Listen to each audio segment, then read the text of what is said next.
but I'm about winning the game. It's like, Jesus. He did say some weird things actually. The last against at the Scotland game, he was doing that one as well, and he was talking about zonal marking.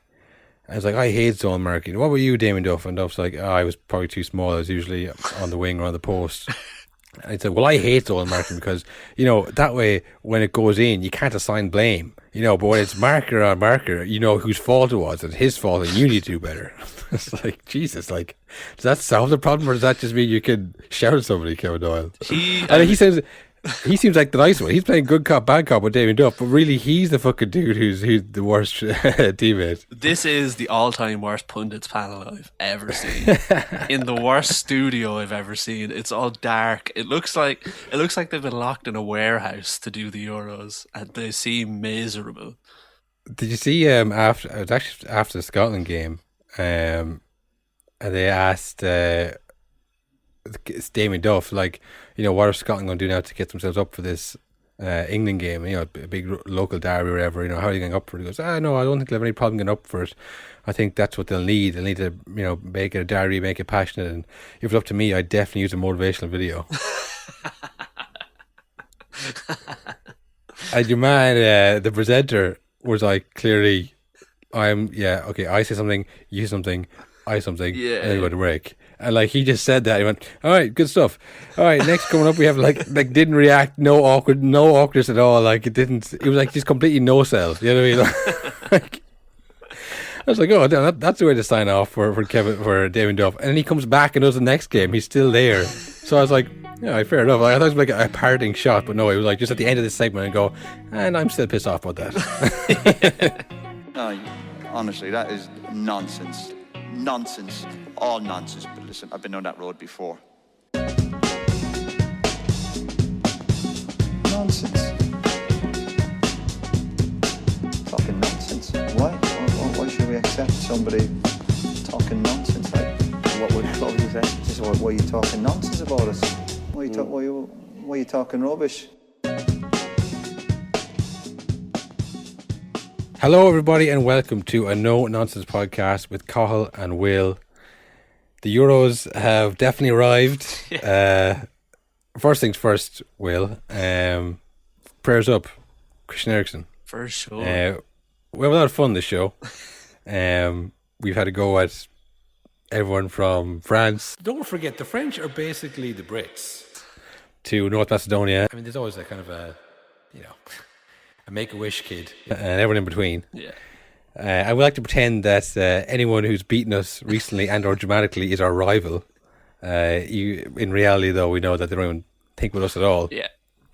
And Denmark are one of those teams who've done both, hammered us in a game we needed to win, and then said some disparaging comments about our disparaging and 100% on the money comments about our lack of quality and boring style of play.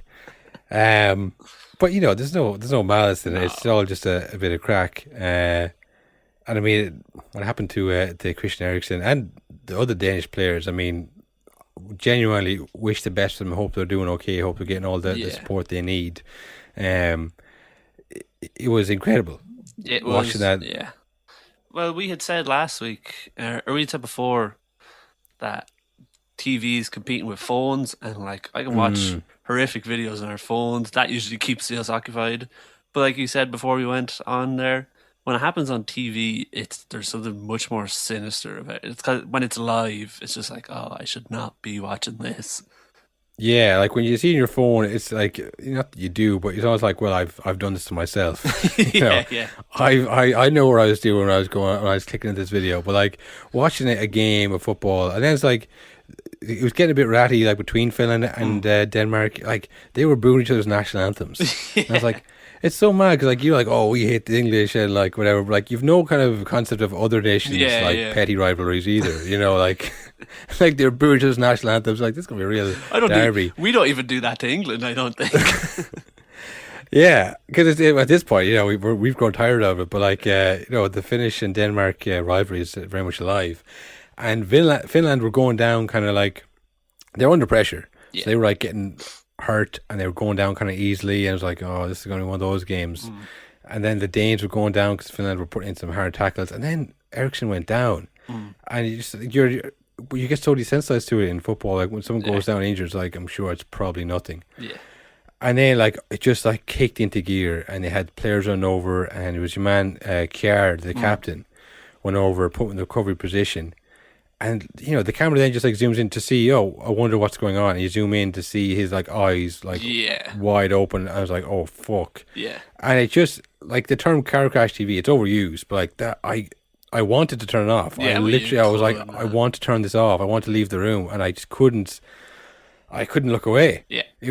I was just glued to it. I was shook. But yeah, like I say, fair play to the players who sealed the view of it. Apparently that was Kiar as well. He put him in recovery position, stopped him choking on his tongue, and then organised the wall around him as well.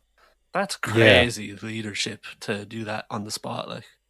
Yeah, like I say, we respect all professional players who get to the point of representing the country. It's literally every football fan's dream. So you have to respect them on that level alone. But as people, like as men, there to like you don't know what to do in that situation. Yeah. You know, you'd be glad to have someone like that who could organise it and say, look, I mean, you know, that's probably for some of them. I think like Thomas Delaney or Poulsen, like lads who've been playing for years for Denmark.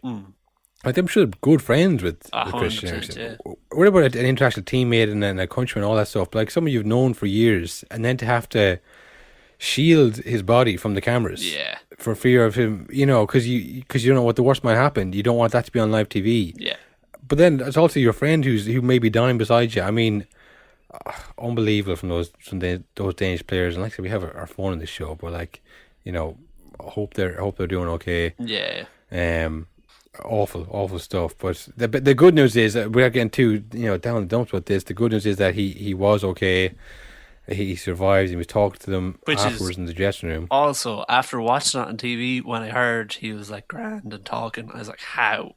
He was gone. It seemed like he was gone for ages on TV. Yeah, it looked like he was gone for a long time. I thought when they took him off in the stretcher with the blankets over him, blankets around him, I was like, oh. Yeah. You know, you don't want to see a dead person coming off. Yeah. That's what my initial reaction. I was like, oh my God. But I think it was just like everyone there was aware that the cameras had been burning a hole in that section of the pitch. Would not stop. So maybe he was. There was that one picture of him coming off when he was conscious, which was a huge relief, I think, to everybody to see him like that. But even still, you know, you don't want to be seen like that coming off like why is the sheet not really there? Like completely out of it. So that's how the sheet's up, and he FaceTimed them in the dressing room afterwards. And he said that he was okay and all that. And then UEFA are banging on the door. Yeah, like that scene in The Pursuit of Happiness. Will Smith on the ground. You wait for the guy outside, banging on the door. I mean, we joke, we laugh, but supposedly they had the option. Initially, we were told they had the option of finishing the game that night or playing at 12 the next day. Yeah. Now, apparently, again, the players said, no, we'll play at 12. We'll play at 12. Oh, no, sorry, we'll play it tonight. We'll play tonight. We'll get it finished. I personally think that decision should be taken out of their hands. Yeah, of course. Because, the adrenaline, you're just not right after that. I wasn't right watching at home. No near it, nothing to do with it, man. So, those Danish players saying, no, we'll finish it now, I think, the best thing would have been to finish the game the next day. I mean, it's basically half time. It's 5 minutes half time, whatever it was. So, I mean, and that's, you think, okay, well, that was their decision, and once Eriksen was fine, they're happy to do that. But then Peter Schmeichel, father of Kasper Schmeichel, a certain goalie, came out and said that they were given 3 options of play today, play the next day at 12, or forfeit the game and lose 3-0. Now, I don't know about that. I know he says I'm assuming his source is his son, Kasper Jinder, who's given the... And he says, is that really an option? I don't think so. I mean, obviously you're not going to pick the loss. Yeah. So he still has 2 options. But I think I would have gone for 12 the next day. Why couldn't they swap and play, say, the third Denmark game? Why couldn't they play that then? And, surely they could rejig things around a bit. Like this, I doubt the stadiums are that fucking full. Surely you could just play an empty stadium Denmark game. a few days after or something. Oh, like one of the next group games, like. Yeah. Or like surely you could move things around to. I don't know. Yeah, it seemed like kind of one of those things that they hadn't planned for. Yeah. Like if there's an extreme situation, what is the situation? We asked players, do you want to play now? Like, you probably shouldn't say it, but if you died, what would have been the procedure? Exactly. Like, what happens then? Yeah, I don't know. The whole thing is bizarre, very bizarre. So even when it's nothing to do with UEFA, it's a personal issue with the player. UEFA managed to come out the bad guys in it somehow. As it happened, then the game went on. Again, like the ball kept coming to like on the edge of the box where Christian Eriksen would have been, and they had a few chances from there. So it was like, oh man, like you've no opportunity to change your style of play. Like I mean, they have a style of play. They have their players, their scorers, who they're going to get the ball to, and you do that kind of naturally because they've actually been playing together for years. So it kept coming out to where Eriksen should have been, and I was like, this is awful. Yeah. They should have to play this game right now. It came out later; it was their choice, but I think you're not in the right frame of mind that something like that happens. Yeah. Like if you've ever been in like a car crash or anything like traumatic at all, like this was a long traumatic experience for them. Like they were making a ring around the body as he was being resuscitated, probably hearing all the medics speaking, and I mean, I couldn't imagine having to do anything after that. It's bizarre that they had no plan. There's no reason to not have it because things like this have happened before. Yeah, exactly. So to say, well, it probably won't happen at this one. It's like, well, that's why you have it just in case. Not just like a. Daily Blind was saying that it was like he didn't want to play the Netherlands game because that had happened to him, and it was like it's not even that I know Eriksen. It's just that I was like, oh fuck, that could happen to me again. Like that's just reminded me of it. So yes, it's like it's a trickle down thing for the whole tournament. Like. The one that most people would remember is probably the Fabrice Mwamba one. I saw a clip there of David Ginola saying about a few years ago when he was playing a charity game, happened to him as well. So it's not unheard of. Like I can't believe some of this would happen. Yeah, not the exact situation, but like something like say if there was an attack or something on the stadium. Yeah. That the game was late. Oh, the cops got him. It's all safe now. Go back out there, boys. Like, what's the protocol for that? Like, unless someone actually have to die for a game to not be played that game. I mean, this tournament obviously has been pushed back since last year, and it's 2021, 2020 Euros. It's all kind of a mess already. Marketing wise, I'm sure it's a nightmare. Will, but when things like this happen, well, your tournament got fucked up again. Sorry, someone nearly fucking died in the pitch. Like, because the excuse for like during the pandemic is like, should we really have been playing football? Is this really what's needed now? It's like people need to escape from their reality. It's like this happened in your tournament. What are you escaping from? This is why I reminded people of it. So that argument doesn't hold up either. It's just. You can't escape the feeling of this is all about money and advertisements and people's ass on the line, and it's just, it's sickening, really. I don't know if it was Braithwaite. I think one of the Danish players was saying something along the lines of like, the never-ending games this season, it's like, it has to stop because this is probably a fucking what's happened because of it. Like, because apparently Eriksen had zero prior symptoms, never had any heart trouble at all. It's like, it's a lot of strain on a player's body to fucking do this week in, week out, twice a week. Then it's like finish the season, week off, back into the Euros, finish that, back into the season, over to the World Cup. Yeah. Like it's insane. I did see, like, I didn't read them, but there was like headlines or articles saying, don't worry, Christian Eriksen didn't take the vaccine. That's not what happened. It's like the tinfoil hat's coming out like, yes. I mean, I bet it's because of the vaccine that did it. It was like, no, he wasn't vaccinated. I'm like, damn, shit. But yeah, I mean, honestly, if he has no underlying heart conditions as a 28, 29-year-old man, athlete in peak super physical condition, maybe they played too many games this year. Who knows? But I don't know if you've noticed that it feels like there's like 2 injuries every game, like just lads going down, they have to come off. In the first 4 games, I think someone came off in every game, and it's like they're out for the Euros, and nothing happened. They just ran. They were like, "Oh, I'm fucked. I'm done." It was 1 game too many, so that's just gonna keep going. Like, it'll be down. It'll be the same as the Champions League. Whoever has the biggest squad, who has the the strongest sub bench.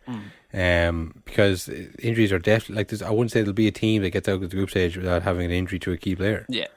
Like, it's insane because you played the whole year's been like this, like games 2 or 3 times in the week, and now you go into a tournament where it is literally that again. And also, and it's in heat. It's a tournament that's played in multiple countries, so you still have to travel. It's not even like you get the benefit of like it's all in here. You travel around this little country. You're flying all over the place still. Unless you're England. Yeah, what's that about? 3 home games?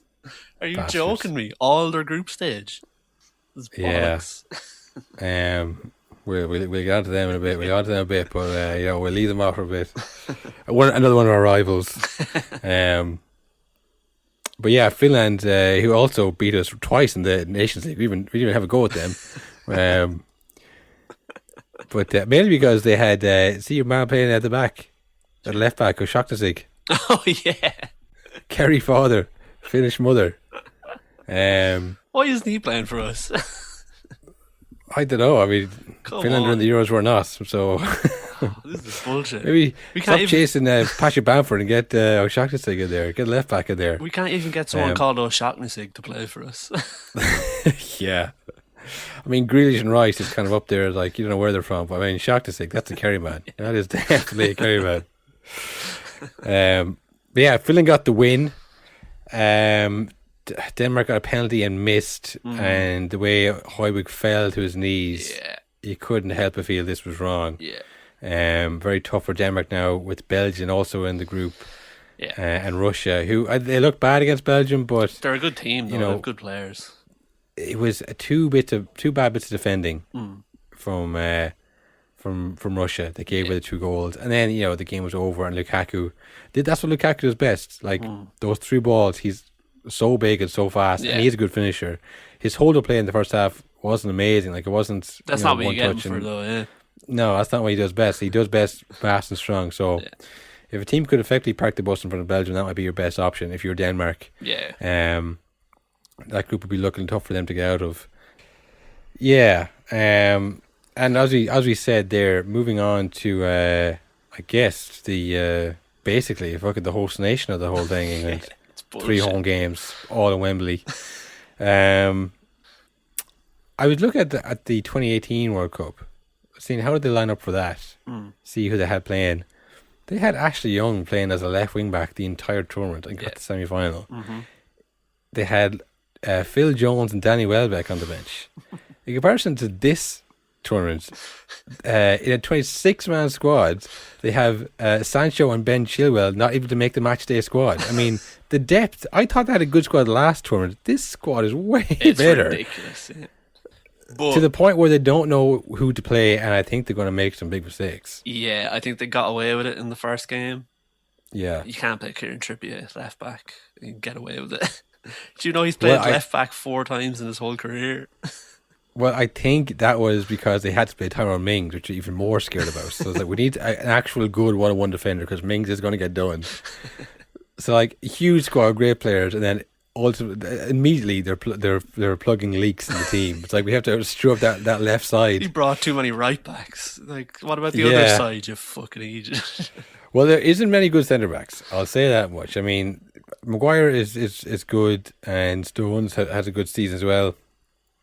Ben White, young and inexperienced. Tyrone Mings, similarly inexperienced. I remember he couldn't get a game for Bournemouth. Yeah. A few years ago. I thought Tyrone Mings was good. I mean, he's playing for Aston Villa now. So he's not, you know what I'm saying? Like, he's not one of these, like, superstar coming through, like, he's first time on every team sheet. He was kind of like, he's found a while to find his feet. Yeah. He hoofed a few balls up there. He wasn't exactly John Stones playing out from the back. He definitely weakness in that side. So they played Trippier as a right back in lieu of the 2 left backs they brought. Yeah. Like, Chilwell is obviously excellent going forward, but I think 1-on-1 defending, it's not easy, but he's not the best in the world at it by any stretch. So I see what they're doing there, but I think just for balance and cohesion in the team, you'd rather have a natural left back there like Shaw or Chilwell bombing forward. Yeah. But in the middle, they were very, very solid. I mean, weirdly, Calvin Phillips was amazing. This is the thing about, like, the top 6 kind of snobbery. Yeah. Of, like, where about the benefit of getting to go to the tournament at all. Like Calvin Phillips was there almost, but like, oh well, I guess we'll bring him as the only like almost suitable defence midfielder, and that's because he plays for Leeds. Yeah, he was man of the match, I think. Man of the match. He didn't stop working the whole game. But that's the thing. It's like, you know, if he doesn't play for Man United or Man City or Arsenal, like, you know, how good is he really? Yeah. You know, this kind of thing of like, if he was good enough, he'd be at that club. But like, these clubs are terrible. Like, they've made some of the worst transfers over the last 10 years. Like, that's no indication, really. Yeah. And there was loads of people saying, like, he's not good enough for England. He doesn't play. It's like, you know, Sky Sports haven't been talking about him. Yeah. I haven't seen Gary Neville do a 20-minute piece on him, so therefore he's not good. He hasn't played golf with Gary once. Yeah. Exactly. He has ever had a transfer request broadcast live on Sky Sports. So, I mean, you know what I'm getting at here? I'm getting at, you know, if Phillips is good enough, how good do you think Patrick Bamford is? Oh, stop. You know? He would rip He's it up. not there. I was thinking watching that game, you know, for years, Man United have always been like, oh, trying to unlock Pogba. Like, maybe if we put him here and put this person here, try to put fucking someone like Declan Rice beside him and you're grand. They've never tried that. Yeah. Just having someone who's like, you go ahead, I'll cover for you. Yeah. And they have a few different players at that themselves, England, between Grealish and Foden and Mason Mount. Mason Mount had a great game, but Grealish didn't start, obviously, so I'm sure some people were tearing out their hair in Birmingham, thinking, have you not seen Jack Grealish for Aston Villa this year? Foden started on the right, I think, and Sterling on the left, but I think they were playing kind of Sterling and Foden as two kind of number 10s. Yeah. And they had the fullbacks kind of bombing on. Kyle Walker on the other side didn't have a great game.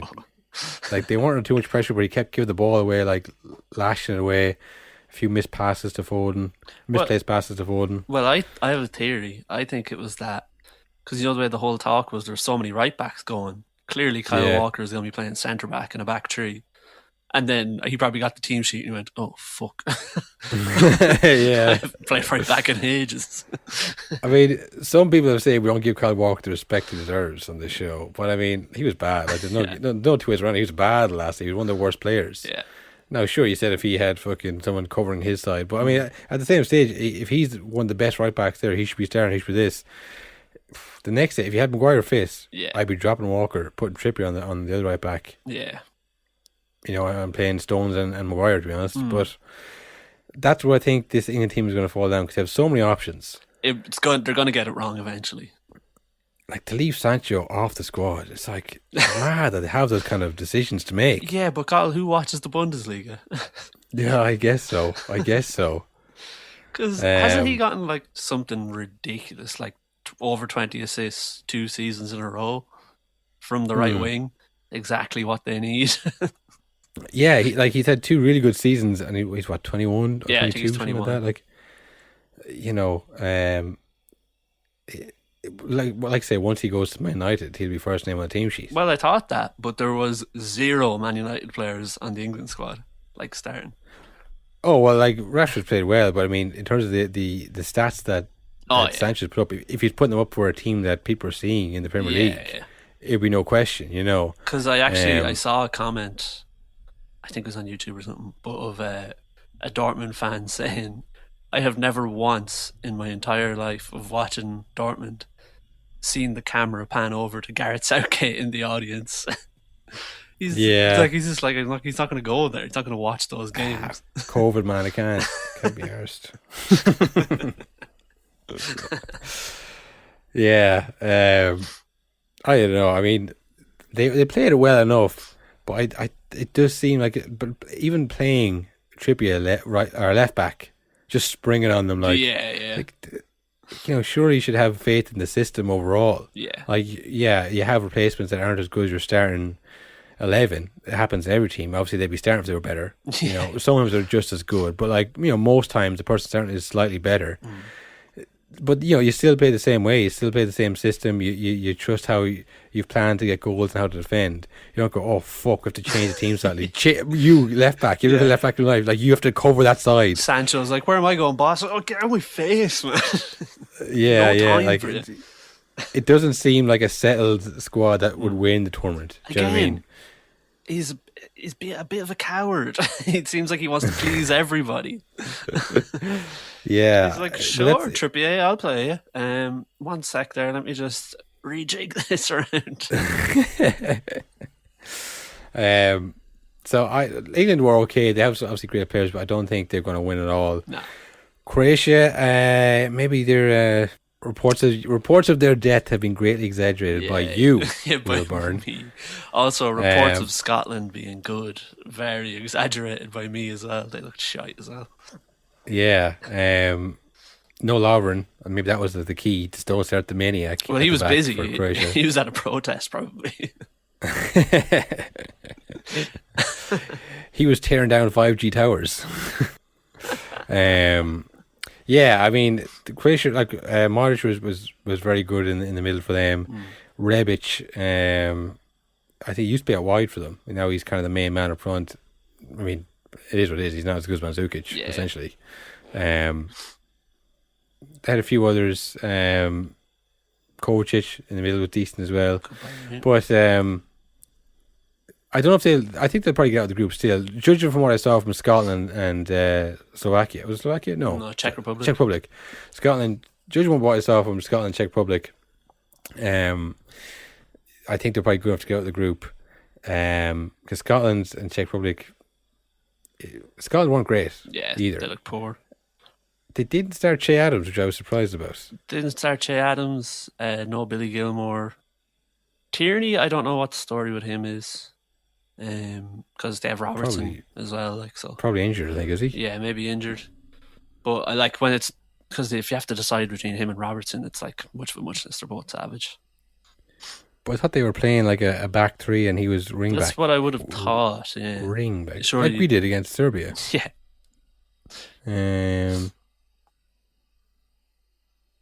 Yeah, he wasn't playing, but did he come on even? I don't think so. Yeah, he's out on the squad. He makes 26. Yeah, I mean he's a bastard for getting injured, young Tierney. You know all too well. Yeah, but strong in the middle. Obviously, you got McGinn, McTominay, Armstrong in the middle, but not too many creative midfielders there. Up front, Dykes and Christie.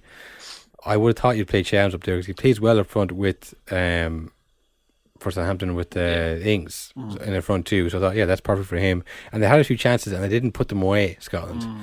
And then Czech Republic. 2 unbelievable goals. That first header, ridiculous. Like the height he got up, like he was marked well, flicked it perfectly into the side netting, back over his shoulder. Ridiculous goal. Ridiculous header. And then the second goal, Jesus, probably one of the best types of those goals I've maybe ever seen. It's like Scotland turned over the ball. Marshall immediately turns his heels and sprints back towards the goal. And then there was another pass, and then it was Schtick who said, "Oh yeah, he's off his line slightly. I can curl this around the keeper over his head." Oh, it was inch perfect. Did goal. You see the angle from like up top looking down at it? Yeah. It's ridiculous. The ball nearly goes out for a corner and then swings around in. It's crazy. Like I say, often those goals, like someone who can really strike it in the middle, who has time to look up and go, that guy's not paying attention. And then they hit it. Not like, before I even get the ball, I know I'm going to do, and then hit it first time, not linked out, curl it around. Like, ridiculous. It reminded me of the Cavani one. Remember, we were saying the same thing of just, to be so good of a player where you even attempt it, never mind, do it, is crazy. Oh, like it was split decision. Yeah. The Cavani one was similar because it was like the first thing I think of. There's no hesitation. It's like, yeah, I know I can do this. And then just like, bam, straight over. Unbelievable. Kufal had a great game there for the Czechs at right back. Souček battled well in the middle, I thought, as well. My team of the year, you know. That's what gets you in there, Will. Yeah, I suppose we should probably mention the kneeling, the booing of the kneeling, or the booing of the players. I'm not sure what they're booing for. They added a new element this time of singing "No Surrender" to the IRA during their national anthem as well. Yeah, just in case, because like I was kind of on the fence of like, surely they're not all racist. Sure, there's just people like kind of fed up with corporations and these kind of stage protests, and you know, oh, we're on the good side of history. We're with the good guys, and maybe it's people sick up with that. And then they start doing that, and like, oh no, I was wrong. They're actually there's a lot of bad eggs there. just to make clear what we stand for, hatred and discrimination of any kind. We love it.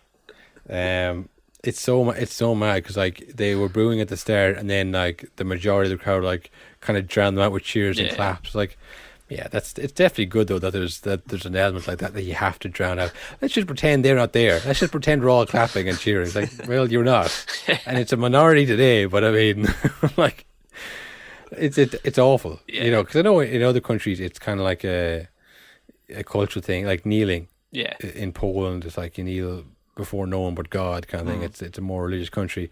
In England, they understand exactly what it is. There's no kind of cultural confusion. It's like we know exactly what they're doing and we stand against that. You know, we don't oppose it on any other level other than what you think it is. That's what we oppose.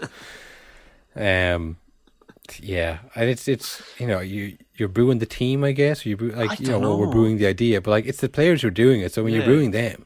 Yeah, and as well, especially now when it seems like the players have the choice, like the teams are all deciding, and they've gone, yeah, we want to keep doing this, and then the fans have gone, we're going to keep booing you.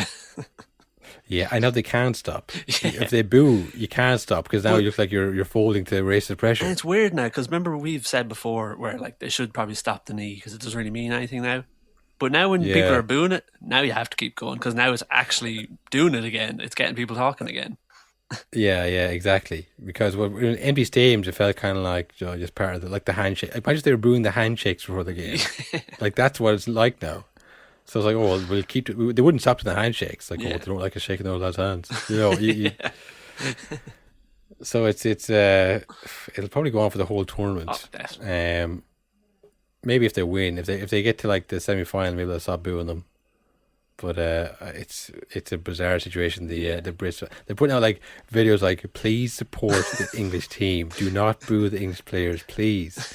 Like, it's crazy. Well, it just looks so bad on you as well, like to the rest of the world watching the Euros.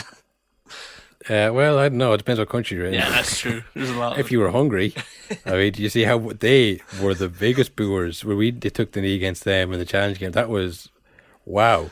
They're booing us. Blew the roof off the place. We've nothing to do with this. This is England's thing. They packed in the people. There were people sitting on the steps in the stadium. They're done with cover over there. Yeah. And the Irish players took the knee and they just like it was like Jesus. And like the one time we had like more black players than we the first time in usually would history. have. Adam Ida and the winger that came on, the young guy that came on as well. He'd the first ever African-born Irish player. Yeah, I went to Hungary and they fucking booed the house down. So yeah, it depends where you're at. Well, it depends what country you're watching. You know, maybe England might have more supporters this tournament than they usually would. Who knows? But yeah, that was that game. We might do some predictions at the end of this because we've had most games on. But I mean, I wouldn't be too hopeful for any English fans listening to this. I don't think it's coming home. Am I happy about that? Huh. Next game. You decide. You know, you decide you want to keep listening or not, I suppose. The game of the round. My sometimes absent, patented. Always amazing, patented game of the round. Netherlands versus Ukraine. That's why everyone's listening. They want to know. Well, they can't make these decisions themselves. They don't know themselves what the game of the round was. They can't make their own decisions. So listen to me, and I tell them what the best game they saw was. And it's a game that I didn't even see myself because it was 3-2. Netherlands went up 2-0. Gorgeous little goal there from the past that old man Giorgio Wijnaldum on his way to PSG. Yep. Scored the first goal, and then Dumfries with the second. He had a few chances. He should have scored more. Really, should have buried one header. Yeah. He scored 2-0. I went, all right, you know, this is over. So I changed it over to the NBA playoffs, Milwaukee Bucks versus the Brooklyn Nets. You know, because that was a good game too. And I changed it back, and it was 2-2. I'd missed the comeback, and then I watched. Maybe it was Dumfries got the last goal, was it? Yeah, I think he got the third goal. I think. Yeah, so Dumfries got the third goal. I saw him rising up for the third goal to see the Netherlands win it. Ukraine. I'm going to watch every Ukraine game because they play like it's a Pepsi ad. Like they are doing tricks. The ball is just pinging all around the pitch. They're scoring wonder goals every time they shoot. They're savage to watch. I don't know how they train. Like, do they just do back heels all around the pitch? I've seen so many ads actually for like there's so many seemingly official sponsors, and every time they go on a break, there's so many colours and music playing. I don't know what it is. But I haven't. Yeah, I couldn't tell you who. Like it's all just the same, like overly summery, colourful shit. But there hasn't been like an iconic, like say a Pepsi ad or Nike ad. You know, the ones that have all the players playing in some ad. I haven't seen that yet. COVID, I assume they probably can't get them all together. Oh yeah, They've robbed us of that as well. Robbed us of the iconic ad. Well, there was one. Did you see Ronaldo's press conference yesterday? No. Funny moment. So I don't know if you've seen like the manager press conference stuff. They have like 4 bottles of Coke in frame. Like yeah. So he sat down. I think I looked around, and then he spotted the bottles of Coke, and he had the most disgusted look on his face. So he took the probably very expensive sponsorship, and he put it out of frame, and then he picked up a bottle of water and said, "Drink water." Fuck. I would say the people at Coke were delighted that happened. Well, look, if you were a galaxy brain marketing man like myself, was in a former life, it's all works. You'd say, hey, they're talking about us, baby. They're still talking about Coke. They're talking about how we should never go near it, but they're talking about it. Everyone's talking about see what Ronaldo did to who? Coke. See what he called poison? Us. See what the best athlete in the world said he would never drink? Us. No publicity equals bad publicity. Yeah, you're fired. You pack your things and get out. Actually, just turn off your laptop because we work from home. So just don't log back in ever again. The Netherlands-Ukraine game. I said beforehand I thought the Netherlands would falter in this tournament. That's probably part of the reason why I turned it off, because I was wrong. I was like, fuck this, and I turned it over. And then I turned it back. Like, yes, I'm right again. Yes, they're useless. And then they scored the winner. I was like, bollocks. But look, this is the thing. We saw them get pumped by Turkey. Mm-hmm. They do concede goals to teams that they probably shouldn't concede goals to. Concede 2 against Ukraine. I mean, I know they got the win, so that's 3 points. But when it comes down to possibly third place playoffs or finishing top of the group and have to play someone in second or first in the next group, it could all come into it. The group is still Austria and North Macedonia. They should be. And I said Ukraine would be the best team left in it, which I think they still might be. But Netherlands got through that one. It was a great game, great comeback. Yarmolenko, who we also said, shots there. Another person we had to go at for no reason at all. Wasn't that we're bitter that we're not there. They got he got an unbelievable goal. Would have been the goal tournament if not for Shake's goal against Scotland. Unfortunately, that's that. I don't think we'll see a better goal than that. There's no way unless someone does that from further out. Yeah, pretty much. Unlucky for the Ukrainians. The other game in that group, Austria and North Macedonia, comfortable win for Austria. I think I saw a stat. I didn't look it up, but it was the first game they've ever won. No, the first opening game they've ever won at a tournament, Austria. It was England's first game they've ever won, opening game as well, which I could not believe. At a tournament? I don't know if a tournament, definitely Euros. Oh, Euros, yeah. Yeah, I think for Austria, like we were looking beforehand in the in our preview episodes, that they had the last 2 they qualified for and they didn't get the group stages. So I think this is the first opening game they won in the group. They did. That was Labo. What more can you say about him? What a player. And they did concede a comedy goal. Did you see that with the ball bouncing all over the place and then rolled in front of the striker with the keeper on the ground? Mr. North Macedonia himself, Goran Pandev. I sold him short, literally. I said he's about 5'7" and a bit of a barreler. He's 6'1" on a barreler, so he'd hopped both of us at the same time, to be honest. Still banging goals at 37 years of age. Fair play to him. And that was the equaliser too. It was like, oh God, Austria are going to draw here. But they like I say, I think Alaba was unbelievable for them. And then Arnautović decided he would get in the act after 2-1 up. He went a bit weird. Jeez, what has he been doing over in China, huh? What's he learned over there? So he scored the goal and immediately he apparently flashed a white power symbol. I don't think that's true. I think that was just a coincidence that he put his hands up in a way that is also a white power symbol. Because that just seems mad. That just seems too obvious. You're not going to get away with that, man. But then he kept just screaming and shouting. He looked deranged to the point where Alaba came over and instead of celebrating, was like angrily trying to close his mouth to get him to stop talking. Yeah. So it was weird. It was weird scenes. Strange. It was like, because I think he was a great man for the angry celebration.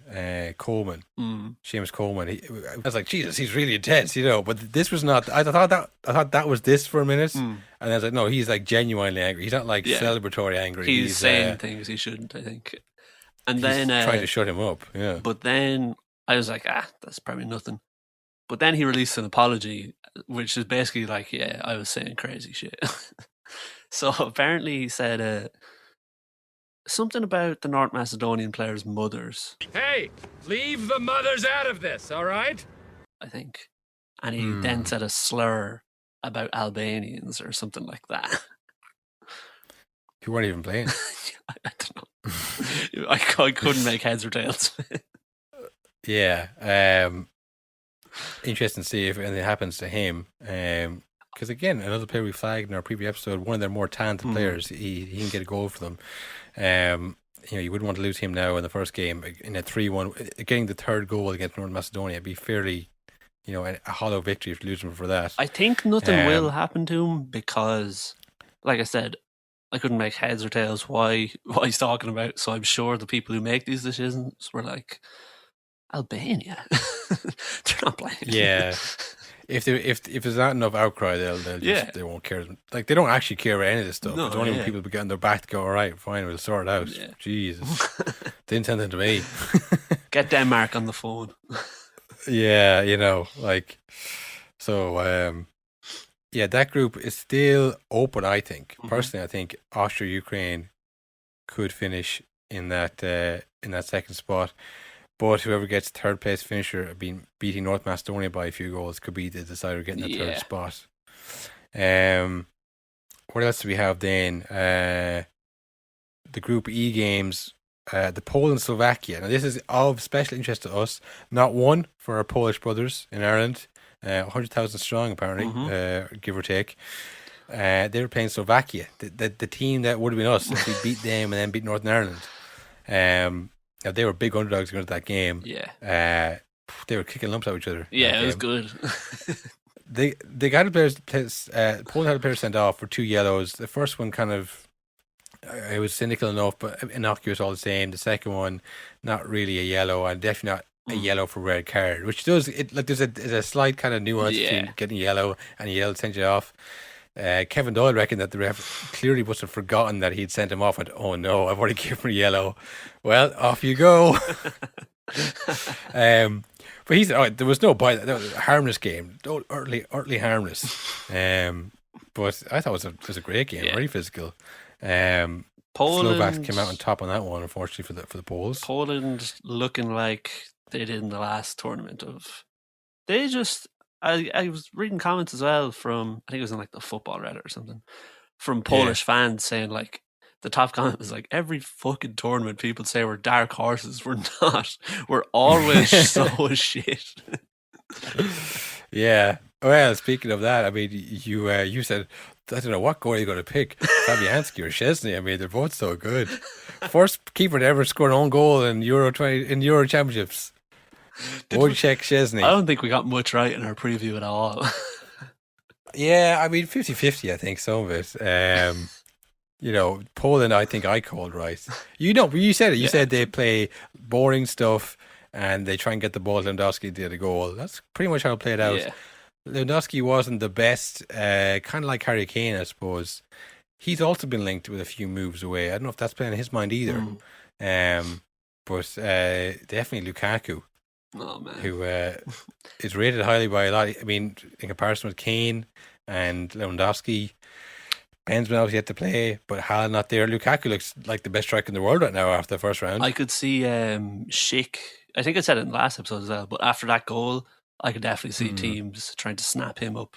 Because, like, remember Rodriguez scored the wonder goal in the World Cup, and people were like, "Sign him up, get him." Yeah. He's had a few big money moves, apparently, Schick has. So, I mean, he's not an unknown quantity. Yeah. But, the strikers have not been good. Lewandowski wasn't great. Paul didn't offer a whole amount. Again, it's hard to say he should do more. But he's just so good. You kind of expect him to have that kind of... that extra, like kind of Troy Parrott playing against Andorra. It's like, just do that. Like, you're better than them. Now, it's definitely not the same level of difference, I wouldn't say. But I mean, because another player you highlighted before the tournament, Skriniar, for Slovakia, excellent game for them. Yeah, scored a goal and all. So, I mean, he was marking a good centre back, or being marked by a good centre back, I suppose, as well. So, no, the Slovaks were definitely good money for the win. Could have been us. Isn't us. Should have been us. The other game in that group, Spain, Sweden. Ooh. Yeah, man. I mean, Borefest is a strong word. That was the most post World Cup winning Spain game I've ever seen, of just pass, and then nothing. It was like remember The Simpsons, where the ad for the football, where it's like passes. Yeah. It was like that. Back to centre, back to left, holds it. Yeah. Well, the only problem with that system is when you can't score, when you have Morata up front. Oh, man. I mean, we said, I watched the Portugal game, and it was mentioned a few times in commentary as well. It's like, he was bad in that Portugal game. Let's see who does tonight. Oh, same player, can't score. Like, when you play that kind of system, that possession football, and especially with Sweden, are just going to park the bus, a wall of meat, as we say in Turkey. You need one or two. You're going to get one or two chances. He had a couple of chances. Moreno came on, had a header. It needed a glancing header. He kind of hit it straight at the keeper. You're not going to get many more chances than that. Yeah. They created chances. They held the ball well. They found the gaps.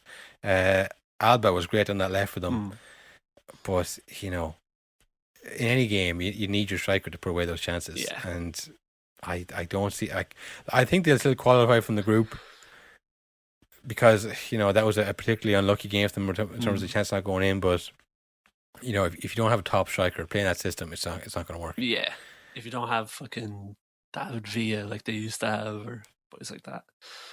Yeah, well, that's what they were saying. Like, you got the likes of Raul, Torres, David Villa, who made their names at the European Championships. Now you have Morata, just can't hit can't kick snow off a rope. He's. But like say you bring on Moreno, your other striker, and he doesn't score either. Yeah. I saw they were saying as well, maybe this is the game for Traore, maybe the wild card. I was like, if you've already got to that stage, you're fucked. I could not tell you the first game. What is the last time you saw Adama Traore score a goal? Oh, I think he scored against Newcastle back in like March or April, maybe. I think that was his one this year. That's not what he does. Well, I think they're like, it's like, oh, this passing isn't working. You need someone to kind of run direct. It's like, the passing is working. You just can't score. Yeah. And you can't say, well, what if you just play a complete different style of play? It's like, well, we don't have to do that. This is how we've played our entire lives. This is how we've won, leagues with Atletico Madrid and Champions League with Real Madrid and Barcelona. Like, you can't just change overnight. So it's hard to see where they go from here, to be honest. Yeah. Because Sweden are good. Like, they're obviously athletic, and your man up front for them, the 17-year-old, or not 17, 21-year-old, but he scored 17 goals in the Liga this year. Isaac, is it? Isaac, I think, is his name. Yeah, Isaac. He had a few chances for them, but other than that, like, there wasn't. They were a pretty ordinary team. Yeah. Again, another team we flagged beforehand as not being the most exciting team to watch in the tournament.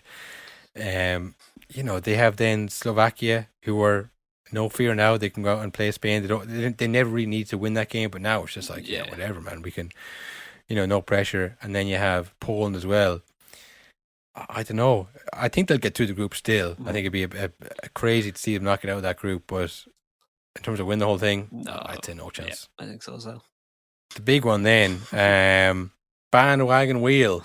It's back. Euro 2020 edition, baby. Do you want to explain it in case there's anyone new?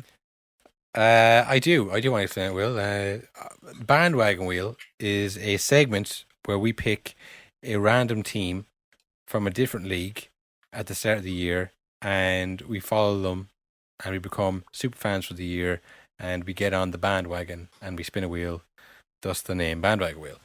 This year, we had Göztepe in the Super League, the Turkish league, for anyone who doesn't know. And we said we'll carry it on Mm-hmm. through the tournament, and we'll keep supporting Turkey. So that's where we're at now. First game, we hoped that Turkey would. We thought they would be a genuine dark horse in the tournament. Yeah. Best team since 2002. That's all I kept hearing. That's all I kept hearing from the Turkish media. Best team since 2002. Solid defense. They weren't going to concede many goals, but they were still going to score. And now look, they came up against Italy, who I think are my team to win the whole thing. A very good Italian side, a settled side, good manager. They know their style of play. Goal scorers all over the pitch. Yeah. But the way Turkey played, I mean, as majestic a sight as it is to see Burak Yilmaz striding up the pitch on his own, it's not very effective. Yeah. And that's what kept happening. Like, they were defending well. Italy were kind of trying to break them down. When they turned it over, they would break with seemingly only Burak Yilmaz and maybe Çalhanoğlu sometimes. But it just, they weren't committing enough forward. And it was just inevitable that Italy were going to get the goals against them. Yeah. The first goal was an own goal. A ball went across. I think Immobile was behind him. But yeah, the Turks really didn't have a great game in that one. Will 3-0 is the end result. Firm didn't see it. That was the opening game too. Really, I wasn't sure how I was going to enjoy this tournament, seeing Turkey getting pumped on the first day. But yeah, they didn't look like they had much to offer at all. I think our boy Halil probably better off he didn't go. I don't know. I don't think he'd even get the ball if he was on the team. I think he'd make it happen. I think You it'd be a totally different game. Yeah, I think he wouldn't let that happen. He's used to fighting for everything he gets. He's not going to just sit back and accept his fate here. He'd been striding forward, arm in arm, stride for stride with Burak Yilmaz. On his back. No chance he's sitting back there waiting for this game to end. He would have changed it. But look, ifs and buts. The footballing gods didn't want to lead at this tournament for some reason. Maybe they're saving for the World Cup. We'll see next year. The Ghost Step's favourite son, unable to change this game. But the Turks, it's still a good team. I think Italy are by far and away the best team in that group. We were kind of on the fence. They were looking good before the tournament. It doesn't always translate, but they were excellent the last day. I think the other two games of the group, Wales and the two teams, Wales and Switzerland, I think they're beatable teams. They're all saying, "Oh, well, look, after Turkey's lost, we should beat Turkey." It's like, yeah, all right, lads. Have you seen the way you played? Right, Turkey will not come bottom of this group. No way, not in my watch. Zero chance. No, they're too good. They're too solid at the back. They have enough attacking options up front that they can do some damage against Wales and Switzerland. I think we'll be fine. I think second in the group, behind Italy. And no shame. I think Italy probably eventually winners. Turkey quarterfinals, I would say. Based on that performance, based on the players they have, I think quarterfinals. Quarterfinals based on that 3-0 loss. Yeah. I think based on how good Italy were and how good they were beforehand, I think they were lucky the first goal, and it's hard to kind of come back from that, So I think, opening game nerves, all that stuff. You have to add all that in. Will you can't say that doesn't have an effect. Of course it does. Turkey are a good side. We're going to go all the way to quarterfinals. I think anything above that is gravy. Yeah. Then I suppose we've had a great response to our fantasy tournament or fantasy league. I'm going to say too good a response. It's now going to be very hard to win. Well, maybe for some casuals out there. Yeah, you're in second, I think, is it? Oh, I don't want to say it myself, but yeah. I did see at one stage, I think my brother was top and your brother was second, and I was like, oh, what have we done? Yeah, because we were saying at the start, the worst case scenario is if you or I win. No, there's a much worse. We're UEFA. We're UEFA. An unforeseen circumstance where our older brothers prove they know more about us than football. That would literally have been the end of the podcast, because we wouldn't be able to do it anymore. Because well, what do you know? Yeah. So thankfully, I've retained my rightful spot at second. But you know what? My favorite part of fantasy, and I think a lot of people's favorite part, that's why people kind of fade away. because the start is so exciting and so funny and so good. The names, easy. the names. We have some great names Yeah. in the group. Mm-hmm. I might read them all out, but you know what? I think there's some that are just better than others. Yeah. One of my favorites. Where are we gone? Yeah, Pinot Griezmann. That's probably my favorite name in it. It's because it's original. Mm-hmm. Original for me. I never heard it before. Maybe it's not original, but it's original for me, so that counts. It's fancy. Yeah. It encapsulates France. You think of France. It's a pun. Yeah. You know, it has it all there. Ticks all the boxes. Ticks all the boxes. Another one, White Boy Jan Sommer. Yeah, that's a great Excellent. one. Top notch. Top tier. Yeah, that's top excellent. notch there. Congratulations to you. Yeah, because again, it's white. Jan Sommer is white. Right. He's a white boy. He is a white boy. It's the summer. It's a pun for a for a pop culture reference. It has it all. Another one of my favorites, Anyone But Will Byrne. I was just going Very to say, good. I'm involved in a heated rivalry with anyone but Will Byrne, who I think I'm level on, maybe a point behind. So this season, Yeah, this season has you're neck and neck. this season has become a new thing for me. I'm not so concerned about the jersey anymore. I just need to finish above anyone but me. Yeah, that's what I'm right there with you. You know, Anyone But Will Byrne. Another one, a strange one, No Nonsense FC. Not sure what the angle is there. Maybe they're aware that I can be bought. Unfortunately, I can't do anything about this one. If I could, I would, for a very small fee, a surprisingly low fee. I can be bought. But yeah, I like that too. Maybe a bit of flattery. But I think they've backed themselves into a corner with that, because you know what happens if they win. Then we say we win. How do you mean? So, oh yeah, you know what I mean? Nonsense. Oh yeah. We're going to take that. Maybe. They've Well, yeah, we're going to screw them on that one for sure. They've thrown that If away, it means- idiots. Another one, the Neville's Wear Prada. I like that too. I mean, I've heard it before, but it always gets Classic, me. So yeah, very good CG. Whoever you are. Slumdog Mingale. Oh, that's I like good that one too. Horses Don't Run, They Cante. Bit wordy.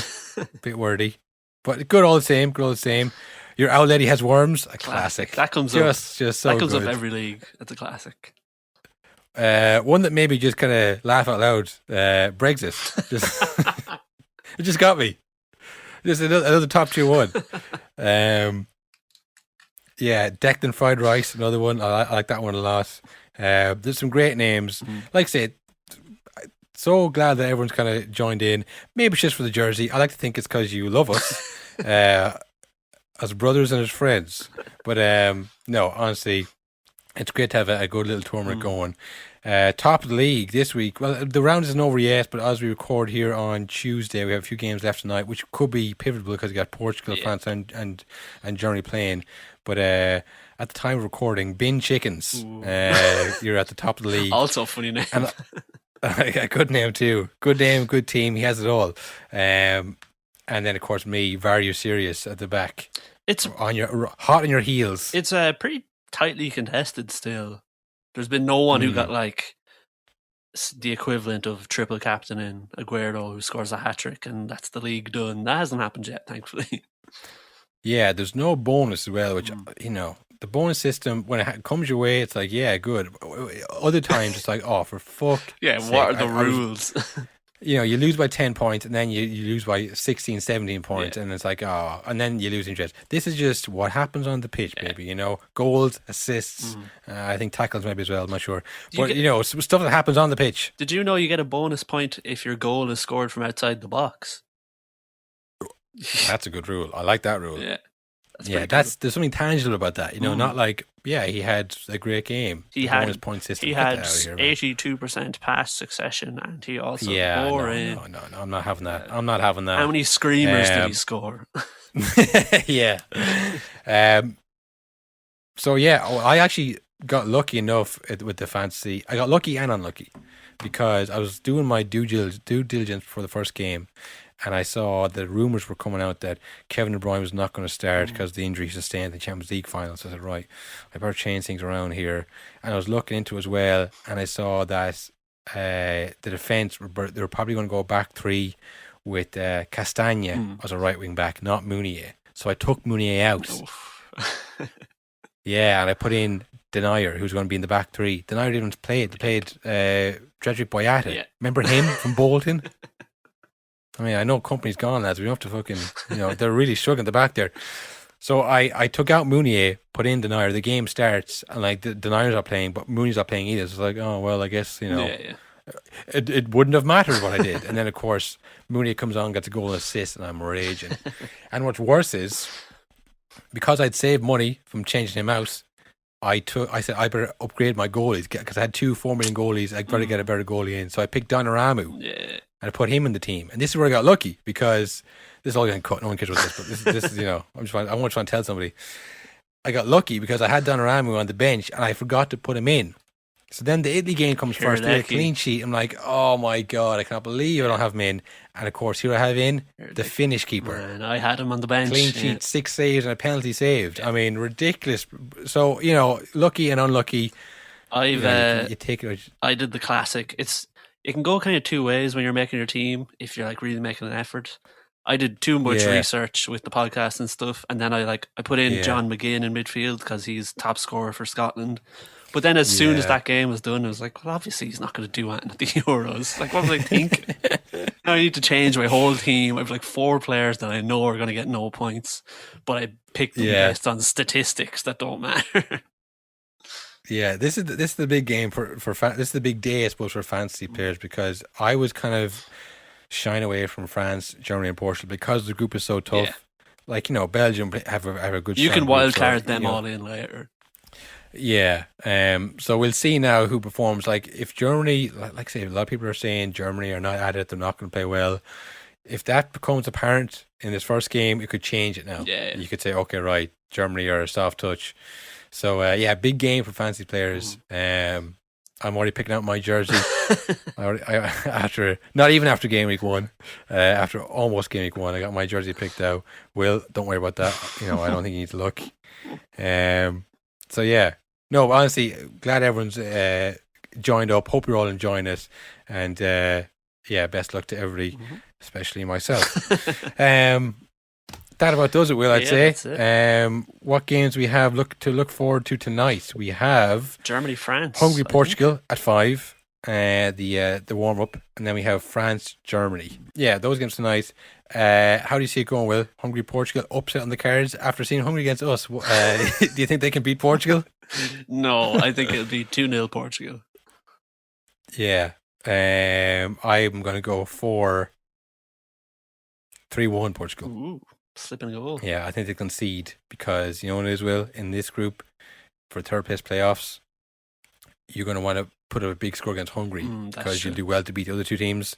So they'll get 2-0 up, like you say, and they'll go, right, we need to drive on for a third, and they'll concede a goal, and then they'll get the third, and it'll be a much of muchness, Again, seeing Hungary playing against us, and obviously we're coming on leaps and bounds. Adam Maida and Troy Paris. Yeah. What a front line. Actually, I was on, the edge of my seat watching that game. I was like, this, are we going to do something? Or is this happening? Is this actually happening? So yeah, Hungary are definitely up against this. France, Germany, Will, what do you think? I mean, France have to win, don't they? But have you seen all the stuff with Mbappe and Oh yeah, the beef. That's not what you want coming into the tournament. Non-stop beef.